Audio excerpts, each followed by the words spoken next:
नमस्कार। आप सभी कुशल मंगल रहें, इसी कामना के साथ आपका स्वागत है। आइए जानते हैं आचार्य महाप्रज्ञ के जीवन को और उससे जुड़ी महान उपलब्धियों के बारे में, उन्हीं के शब्दों में। मैं जैन परंपरा का एक साधक रहा हूं।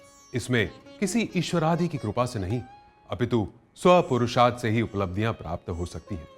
आचार्य ये भी कहते हैं कि मैं स्वयं को गौरवान्वित अनुभव करता हूं कि मैंने स्वपुरुषार्थ के बल पर अनेकानेक उपलब्धियां प्राप्त करते हुए अपनी आध्यात्मिक यात्रा को निर्विघ्न व सतत प्रवर्तमान रखा है। वे ये भी कहते हैं, इस यात्रा में आत्मा मेरा ईश्वर है, त्याग मेरी प्रार्थना है, मैत्री मेरी भक्ति है, संयम मेरी शक्ति है, अहिंसा मेरा धर्म है, यह उद्देश्य मेरा रहा है। मैंने अनेक उपलब्धियों के साथ अपनी जीवन यात्रा प्रारंभ की है। इस जीवन में भी अनेक उपलब्धियों ने मेरा वरण किया है। मेरी विशेष उपलब्धि थी एक महान गुरु और उनकी स्नेहमयी कृपा की प्राप्ति। इस कृपा की छत्र छाया में मैंने अपने व्यक्तित्व को निखारा। सर्वाधिक दुष्कर तप आजीवन ब्रह्मचर्य सहित संयम साधना में निरंतर यथाशक्य प्रगति करता रहा। वे कहते हैं कि गुरुदेव तुलसी की आज्ञा की पालना करते हुए मैंने अनेकानेक लोकहितकारी एवं धर्म प्रभावना के कार्य निष्पादित किए एवं गुरुतर संघीय उत्तरदायित्व का निर्वहन किया। इन सब में गुरु कृपा का संबल बना रहा। ये सब करते हुए जो अनायास लौकिक ख्याति अर्जित हुई और संघीय गौरव बढ़ाने में मुझे निमित्त माना गया, उसे भी सांसारिक उपलब्धि माना जा सकता है। किंतु मेरी दृष्टि में संघ व शासन गुरुदेव की सेवा में किए गए मेरे अपने प्रयासों की सार्थकता ही मेरी उपलब्धि है। आध्यात्मिक साधना के क्षेत्र में मैं प्रकट अप्रकट उपलब्धियों के साथ यथाशक्य बढ़ता रहा हूं।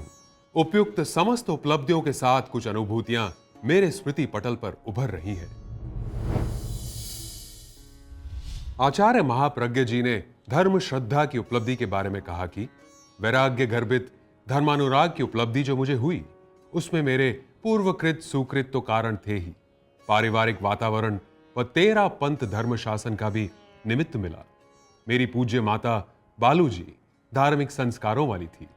संत भीकंठ जीरो समरण कीजिए शीर्षक गीत वे प्रायः गुनगुनाया करती थी, जिससे मेरा आचार्य भिक्षु के प्रति श्रद्धा भाव स्वतः जागृत हुआ। वे प्रायः मुझे प्रातराश कराने से पूर्व साधु साध्वियों के दर्शन कराना नहीं भूलती थी। मुनिश्री छबील जी एवं मूलचंद जी के संसर्ग से विराग का संस्कार राग पर प्रभावी हो गया। मुनि बनने की भावना जागृत करने में उक्त दोनों मुनिवरों का उल्लेखनीय योगदान रहा। मैंने मुनि बनने की भावना अपनी माता के समक्ष व्यक्त की। वो तो स्वयं साध्वी बनना चाहती थी। उन्होंने ये भी कहा कि पूज्य कालूगणी के दर्शन कर मैंने और पूज्य माता जी ने दीक्षा देने की प्रार्थना की, जो अंततः स्वीकृत हुई। मेरी उम्र का 11वां वर्ष आधा बीत चुका था। पूज्य कालूगणी का वरद हस्त मिला और मेरे भाल पर गुरुवर ने स्वस्तिक अंकित किया। मैं और मेरी माता दोनों दीक्षित हो गए। दीक्षा के अनंतर मुझे मुनि नथमल नाम से ख्याति मिली। पूज्य कालूगणी ने निर्देश दिया कि तुम गुरु तुलसी के निर्देशन में रहोगे और वहीं तुम्हारी शिक्षा दीक्षा होगी। सोचता हूं कि यहीं से मेरे भविष्य निर्माण की नींव डली। गुरुजनों के अनुशासन व स्नेह के बारे में आचार्य कहते हैं, श्रद्धेय गुरु तुलसी के कठोर अनुशासन एवं स्नेहिल वरद हस्त, इन दोनों की मिश्रित छत्र छाया में मेरा व्यक्तित्व निखरता गया और मुझे अनेक शैक्षिक व आध्यात्मिक उपलब्धियां प्राप्त हुई। मैं उन सब के पीछे मेरे गुरुवर तुलसी का प्रमुख योगदान मानता हूं। आचार्य महाप्रज्ञ जी कहते हैं, मैं खुद को गौरवान्वित अनुभव करता हूं, क्योंकि मुझ पर पूज्य कालूगणी एवं गुरु तुलसी दोनों की महती स्नेहिल कृपा रही। वात्सल्य, अनुशासन व जागरूकता, ये उनके व्यक्तित्व निर्माण के महत्वपूर्ण सूत्र थे। आचार्य महाप्रज्ञ जी बताते हैं, गुरुदेव तुलसी के निर्देशन में तन्मयता व निष्ठा के साथ मेरा अध्ययन क्रम चलता रहा। प्राकृत भाषा में निबद्ध जैन आगमों का क्रमशः अध्ययन हुआ। संस्कृत भाषा में धारा प्रवाह बोलने तथा कविता करने की योग्यता का भी क्रमशः विकास कराया गया। हिंदी भाषा में भी साहित्यिक प्रौढ़ता तथा कविता लिखने की क्षमता को विकसित करने में गुरुदेव तुलसी के निर्देशन व उत्साह वर्धन का प्रमुख योगदान रहा। गुरुदेव ये भी कहते हैं संस्कृत के काव्य शास्त्रीय ग्रंथों के अलावा जैन दर्शन, जैन न्याय के महत्वपूर्ण ग्रंथों का अध्ययन भी हुआ। संस्कृत के साथ साथ प्राकृत भाषा का अध्ययन आगे बढ़ा। दर्शन साहित्य के व्यापक अध्ययन की रुचि जागी। मैंने जैन साहित्य से हटकर लौकिक साहित्य को भी पढ़ना प्रारंभ किया। मैंने पश्चिमी विचारकों के विचार पढ़े। आचार्य जी ने बताया कि संस्कृत भाषा से प्रेम पूर्ववर्ती आचार्यों को तो था ही, गुरुदेव तुलसी के इसके विकास की विशेष आंतरिक अभिप्सा रही। उनकी सन्निधि में अनेक कार्यक्रम आयोजित होते रहे, जिनमें विद्वानों के समक्ष संस्कृत व प्राकृत में भाषण कला व आशु कवित्व का मेरा अभ्यास कृतार्थ हुआ और प्रशंसित हुआ। आचार्य महाप्रज्ञ जी तुलसी विश्वविद्यालय की छात्रता के बारे में बताते हैं कि गुरुदेव तुलसी के मुंबई प्रवास के दौरान भारतीय विद्या भवन द्वारा एक कार्यक्रम आयोजित किया गया था। इसमें संस्कृत के सैकड़ों विद्वानों की उपस्थिति थी। 5 से 7 विद्वान मेरे पास आए और निवेदन किया, मुनि जी, आपने किस विश्वविद्यालय में अध्ययन किया है? मैंने कहा, तुलसी विश्वविद्यालय में। उन्होंने विस्मयजनक स्वर में पूछा, यह विश्वविद्यालय कहां है? ऐसा विश्वविद्यालय तो नहीं सुना। मैंने तुरंत गुरुदेव तुलसी की ओर इंगित करते हुए कहा, यह सामने जा रहा है। सभी विद्वान विस्फारित नयनों से मुझे और गुरुदेव को देखते रह गए। मैंने गुरु कृपा का संबल लेकर जैन दर्शन, जैन न्याय, जैन तत्व ज्ञान, जैन ध्यान साधना, जीवन विज्ञान, अहिंसा, अनेकांत, जैन संस्कृति के विविध पक्षों पर रचनाएं की। इस प्रकार शताधिक विशिष्ट रचनाओं के माध्यम से मेरे द्वारा गुरुवर तुलसी विश्वविद्यालय की ही कीर्ति पताका चतुर्दिक फैलाने का कार्य किया गया। आचार्य महाप्रज्ञ जी आगम संपादन के दायित्व के बारे में कहते हैं कि शिक्षा नगरी पूना के सफल सुफल प्रवास के उपरांत आचार्य श्री तुलसी का धर्म संघ महाकाल की नगरी उज्जैन की तरफ बढ़ा। 7 मार्च 1955 को मंचर ग्राम में प्रवास था। एक पत्र में बौद्ध पिटकों के संपादन और प्रकाशन का समाचार था। आचार्य तुलसी बोले, क्या हम जैन आगमों का संपादन कर सकेंगे? मैंने तत्काल उत्तर की भाषा में कहा कि चिंतन अति उत्तम है, अवश्य कर सकेंगे। मैंने पूर्ण आत्मविश्वास के साथ उत्तर दिया, आप जो चाहेंगे वो होगा। आगम संपादन का कार्य प्रारंभ हुआ और यह कार्य निरंतर अग्रसर होता गया। गुरु निष्ठा से इस कार्य में क्रमशः निखार आता गया। विद्वानों में इसकी चर्चा हुई और इस कार्य की समीक्षा व प्रशंसा भी हुई। आगम संपादन के साथ साथ संस्कृत में भाष्य रचना भी की गई। आचारांग पर संस्कृत भाष्य का मेरे द्वारा प्रणयन हुआ।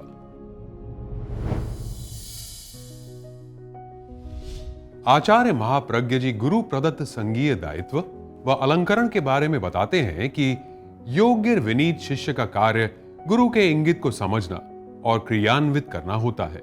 इसी वैचारिक पृष्ठभूमि में मैंने गुरु प्रदत्त संघीय दायित्व को और उनके आशीर्वाद रूप में उत्साहवर्धक अलंकरणों यथा निकाय सचिव, महाप्रज्ञ आदि को भी आदर भाव से स्वीकारा। 12 नवंबर 1978 को महाप्रज्ञ अलंकरण देते समय आचार्य तुलसी के ये उद्गार थे, तीर्थंकरों के लिए, गणधरों के लिए, यशस्वी और मेधावी आचार्यों के लिए प्रज्ञा शब्द का प्रयोग हुआ है। हमारे धर्म संघ के एक मुनि सबके सामने बैठे हैं, जिन्होंने अपनी प्रज्ञा के द्वारा साहित्य की साधना की धारा बहाई है। मैं इनके साहित्य को जैनों के लिए ही नहीं, समस्त धार्मिकों के लिए, बौद्धिक जगत के लिए उपयोगी मानता हूं। मुनि नथमल जी ने अपनी विशिष्ट साधना और अभ्यास के द्वारा आज की पीढ़ी को आकृष्ट किया है, धर्म के प्रति झुकाया है। मैं आज इस शुभ अवसर पर मुनि नथमल जी को महाप्रज्ञ विशेषण से विभूषित करना चाहता हूं। महाप्रज्ञ मुनि नथमल जी।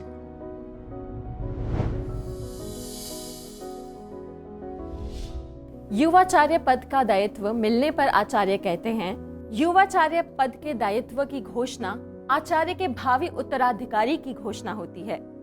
युवाचार्य की नियुक्ति के संपूर्ण अधिकार आचार्य के हाथ में रहते हैं। इसी परंपरा का निर्वाह करते हुए 3 फरवरी 1979 के दिन राजल देसर में आचार्य श्री तुलसी ने अपने उत्तराधिकारी के रूप में मेरा मनोनयन किया और मुझे युवाचार्य घोषित किया। आचार्य ये भी कहते हैं कि मुझे इस प्रकार युवाचार्य के गुरुतर दायित्व सौंपना, इसे मैं अपनी दायित्व निर्वहन की क्षमता पर गुरुदेव के अटूट विश्वास की अभिव्यक्ति ही मानता हूँ। गुरुदेव का ऐसा प्रशस्त विश्वास प्राप्त करना मेरे लिए एक विशिष्ट उपलब्धि ही था।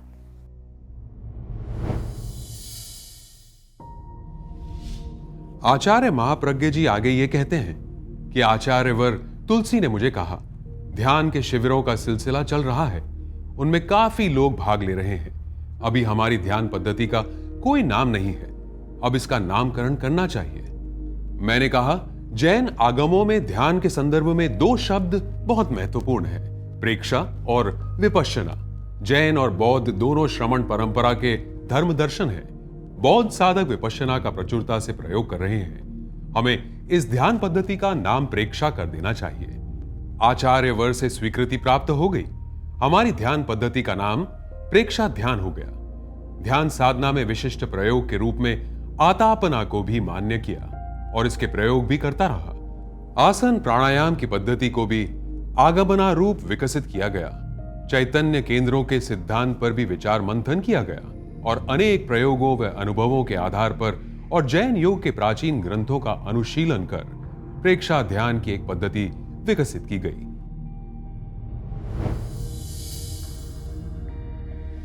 आचार्य संक्षेप में बताते हैं कि 1994 का मर्यादा महोत्सव सुजानगढ़ में हुआ।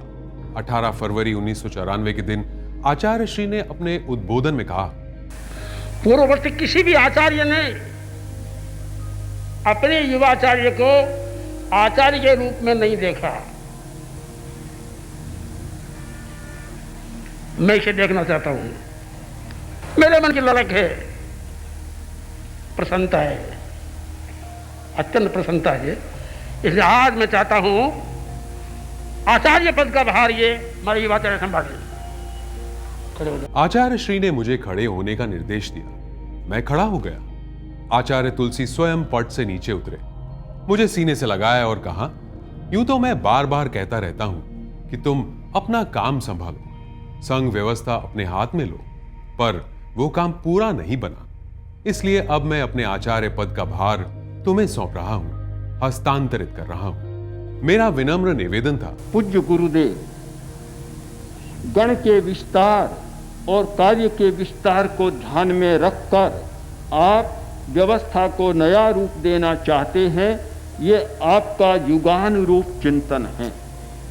आप अध्यात्म के उच्च शिखर पर पहुंच चुके हैं, अतः आप हमारे एक नेतृत्व की परंपरा के नियंता, अनुयोग के नियामक तथा अध्यात्म गुरु के पवित्र आसन पर विराजमान होकर गणाधिपति के पद को सुशोभित करें।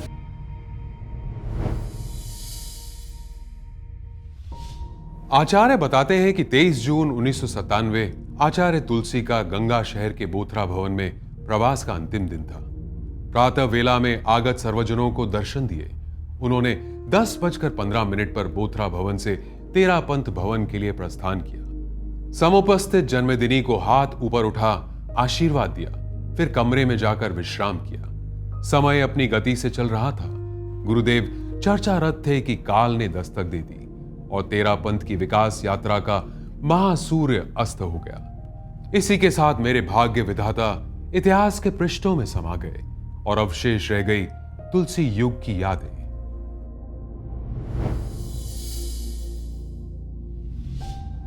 अन्य अलंकरण व उपाधियां। विशिष्ट संस्थानों द्वारा प्रदत्त अन्य अलंकरण व उपाधियां भी हैं, जिनमें निम्नलिखित उल्लेखनीय मानी जाती हैं। 1989 में विश्वविद्यालय अनुदान आयोग भारत सरकार दिल्ली द्वारा प्राकृत का परंपरागत पंडित, 1998 में अमेरिकन बायोग्राफिकल इंस्टीट्यूट द्वारा मैन ऑफ द ईयर, 1999 में नेदरलैंड इंटरकल्चरल ओपन यूनिवर्सिटी द्वारा डी लिट की मानद उपाधि, 2003 में नवी मुंबई नगर पालिका द्वारा लोक महर्षि, 2003 में inter religious and international federation for world peace London द्वारा एम्बेसडर फॉर पीस, 2003 में Indira Gandhi national award committee नई दिल्ली द्वारा इंदिरा गांधी राष्ट्रीय एकता पुरस्कार, 2004 में कर्नाटक के विभिन्न धर्म गुरुओं की ओर से धर्म चक्रवर्ती, 2003 में गृह मंत्रालय भारत सरकार द्वारा नेशनल कम्युनल हार्मनी अवार्ड, 2005 में interfaith harmony foundation of India नई दिल्ली द्वारा मदर टेरेसा अवार्ड, 2008 में कर्नाटक के विभिन्न धर्मगुरुओं द्वारा वर्ल्ड पीस मैसेंजर तथा 2008 में इंस्टीट्यूट ऑफ जैनोलॉजी लंदन द्वारा अहिंसा अवार्ड आदि। ये सभी अलंकरण या उपाधियां विविध संस्थाओं, धर्मगुरुओं व मनीषी चिंतकों की ओर से मेरे प्रति सद्भावना की अभिव्यक्ति रूप थी।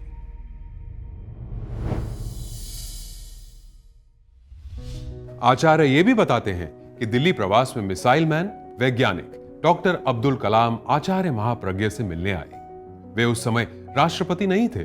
उनके साथ लंबी चर्चा चली। विज्ञान और अध्यात्म पर हम दोनों की रुचि समान थी। चर्चा के अंत में मैंने डॉक्टर कलाम से कहा, आपने लंबी दूरी तक वार करने वाली मिसाइलें तैयार की हैं। भगवान महावीर द्वारा प्रयुक्त शीतल लैश्य का उदाहरण देते हुए मैंने कहा, क्या आप शांति की कोई ऐसी मिसाइल नहीं बना सकते जिससे दुनिया को त्राण मिले? डॉक्टर कलाम ने इस बात को इतनी गहराई से लिया कि वे बार बार कहते कि महाप्रज्ञ ने मुझे एक चुनौती दे दी, ऐसा दायित्व दे दिया कि जब तक वह पूरा नहीं होगा मुझे चैन नहीं मिल सकता। Acharya ji just now he said, of course true, I met him whenever I meet, he told me that Shanti ki missile chahiye, he said. So definitely to defend a country and to the progress of the nation, we need certain strength. After all, this world strength respects strength. Acharya Mahapragya जी अहिंसा यात्रा के बारे में बात करते हुए कहते हैं, आचार्य के रूप में मेरे दो कार्य नियमित रहे, आगम संपादन और दूसरा सार्वजनिक कार्य प्रेक्षा ध्यान, जीवन विज्ञान, अणुव्रत आदि आदि। अपने दायित्वों को पूरी निष्ठा के साथ निभाते हुए मैंने संघीय व्यवस्थाओं को सुदृढ़ता दी और 4 वर्ष उपरांत जीवन के 9वें दशक में राष्ट्रव्यापी अहिंसा यात्रा का निर्णय लिया। इस निर्णय के पीछे मेरा एक ही लक्ष्य रहा, अणुव्रत का प्रचार प्रसार और अहिंसा के स्वर को प्राणवान बनाना।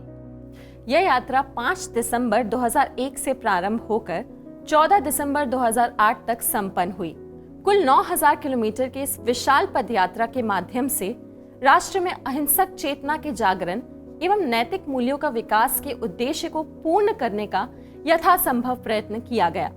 ये यात्रा सुजानगढ़ से प्रारंभ हुई थी और यहीं संपन्न भी हुई।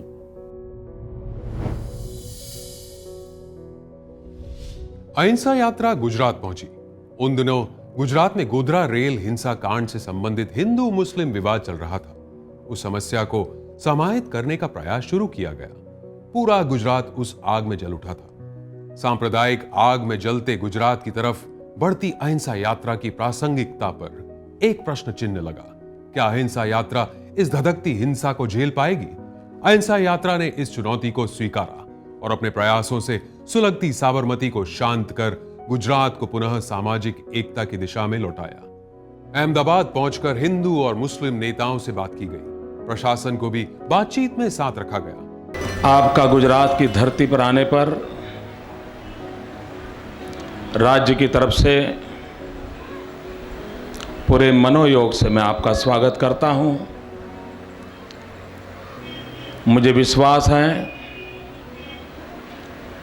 कि गुजरात की धरती पर आपकी यात्रा गुजरात को नई शक्ति देगी, यहाँ के जन जन में एक नया विश्वास पैदा करेगी और जिन आदर्श और मूल्यों को लेकर के इस देश की चिंतन धारा चली है, उस चिंतन धारा को एक नई गति मिलेगी, नया बल मिलेगा। और मुझे विश्वास है कि आपकी वाणी, आपका जीवन, आपका प्रयास हम सबको सही रास्ता दिखाता रहेगा। अगर कहीं कोई मार्ग से भटका होगा तो उसे भी अपने मार्ग पर लौटने के लिए आपकी ये तपस्या काम आएगी। पूरा गुजरात आपके इस आगमन से बहुत लाभान्वित होगा। उन्हीं दिनों अहमदाबाद में जगन्नाथ की रथ यात्रा निकलने वाली थी। उसे लेकर भी एक आशंका का माहौल बना हुआ था कि कहीं फिर हिंसा ना भड़क उठे। उस परिस्थिति में बड़े शांत भाव और सूझबूझ के साथ समस्या को सुलझाने का प्रयत्न किया गया। सांप्रदायिक बवंडर में उलझे गुजरात को सांप्रदायिक सद्भाव और शांति की दिशा में लौटाने का सार्थक प्रयास कर अहिंसा यात्रा ने गुजरात में नए इतिहास का निर्माण किया। वे बताते हैं कि महान वैज्ञानिक डॉक्टर अब्दुल कलाम पहले 1999 में दिल्ली में मुझे मिल चुके थे। वे सन 2001 में भारत गणतंत्र के राष्ट्रपति बने। 12 अगस्त 2002 को मैं प्रेक्षा विश्व भारती कोबा में प्रवास कर रहा था। उन दिनों राष्ट्रपति अब्दुल कलाम गुजरात आए। अगले दिन प्रातःकाल 13 अगस्त 2002 को सूचना मिली कि राष्ट्रपति जी आ रहे हैं और सूचना के बाद कुछ ही मिनटों में वह वहां पहुंच गए। मेरे साथ उनका वार्तालाप हुआ। बातचीत के दौरान मैंने कहा, राष्ट्रपति जी, हमारे गुरु आचार्य तुलसी एक बात कहा करते थे कि धर्म का स्थान पहला है, संप्रदाय का स्थान दूसरा है। मैं इस बात को इस रूप में कहना चाहता हूं कि राष्ट्र का स्थान पहला है, पार्टियों का स्थान दूसरा है। मेरी इस बात को अंग्रेजी में अनुदित कर जो ही उन्हें बताया गया, वे झूम उठे और बोले, यह बिल्कुल ठीक बात है। आपके पास जो भी राजनेता आए, आप उन्हें यह बात अवश्य बताएं। Missile man doctor Abdul Kalam की उपस्थिति में 15 अक्टूबर को सूरत में आचार्य महाप्रज्ञ के सानिध्य में आयोजित सर्वधर्म शिखर सम्मेलन में मनो के ऐक्य, यूनिटी ऑफ माइंड्स में धर्म प्रमुखों ने विचार विमर्श उपरांत सूरत आध्यात्मिक घोषणा पत्र जारी कर अहिंसा यात्रा के द्वितीय वर्ष को मानवीय एकता को समर्पित वर्ष के रूप में प्रतिष्ठापित किया। उक्त सूरत आध्यात्मिक घोषणा पत्र के आधार पर बाद में फ्यूरिक यानी foundation for unity of religions and enlightened citizenship का गठन हुआ। आचार्य जी ये भी बताते हैं, राष्ट्रपति डॉक्टर कलाम कांदिवली सभा भवन मुंबई आए। उन्होंने कहा, मैं एक पुस्तक लिखने का प्रस्ताव भेज रहा हूं, जिसके 3 अध्याय मैं लिखूं और 3 अध्याय आचार्य जी लिखें। दोनों की एक संयुक्त पुस्तक लिखी जानी चाहिए। बाद में ये पुस्तक the family and the nation नाम से हार्पर कॉलिंस पब्लिशर्स इंडिया से प्रकाशित हुई। इसी का हिंदी रूपांतरण सुखी परिवार समृद्ध राष्ट्र नाम से प्रमाद प्रकाशन नई दिल्ली से प्रकाशित हुई। पारिवारिक सुख शांति व राष्ट्र की समृद्धि के लिए एक उद्बोधक कृति के रूप में ये काफी चर्चित व प्रशंसित हुई।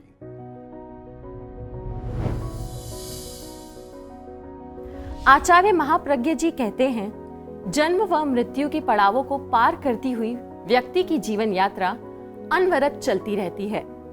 इस यात्रा में व्यक्ति अनेक सांसारिक उपलब्धियां प्राप्त करता है और संतुष्ट व प्रशंसित भी होता है। अध्यात्म साधक का उद्देश्य यह रहता है कि वह इस यात्रा की अनवरत गति पर विराम लगाकर शाश्वत आनंद की स्थिति मोक्ष की उपलब्धि प्राप्त करे। इस सर्वोत्कृष्ट उपलब्धि के बाद किसी दूसरी उपलब्धि को प्राप्त करना अपेक्षित नहीं रह जाता। इस उपलब्धि के सामने सारी अन्य उपलब्धियां निस्तेज हो जाती है। अंत में आचार्य महाप्रज्ञ जी कहते हैं कि मैं भी आध्यात्म साधना का एक पथिक हूं। मेरा भी यही उद्देश्य रहा है। संघीय जीवन की संयम यात्रा के दौरान धर्म, श्रद्धा, वैराग्य एवं गुरु कृपा संबल की उपलब्धि तो थी ही, अनेक विध संघीय दायित्व के निर्वहन एवं वैयक्तिक आत्म कल्याण के मार्ग में अनेक चुनौतियां सामने थी। उनका सफल समाधान कर पाया, ये भी मेरे लिए विशिष्ट उपलब्धि थी। इस प्रकार मैंने अनेक लौकिक व आध्यात्मिक उपलब्धियां प्राप्त की, किंतु सर्वोत्कृष्ट उपलब्धि मोक्ष की प्राप्ति के लिए मेरा प्रयास सर्वदा रहेगा। इस जीवन में मिली उपलब्धियों की तरह ही यह अंतिम सर्वोत्कृष्ट उपलब्धि भी मुझे प्राप्त हो, यही अब एकमात्र मेरी हार्दिक कामना है।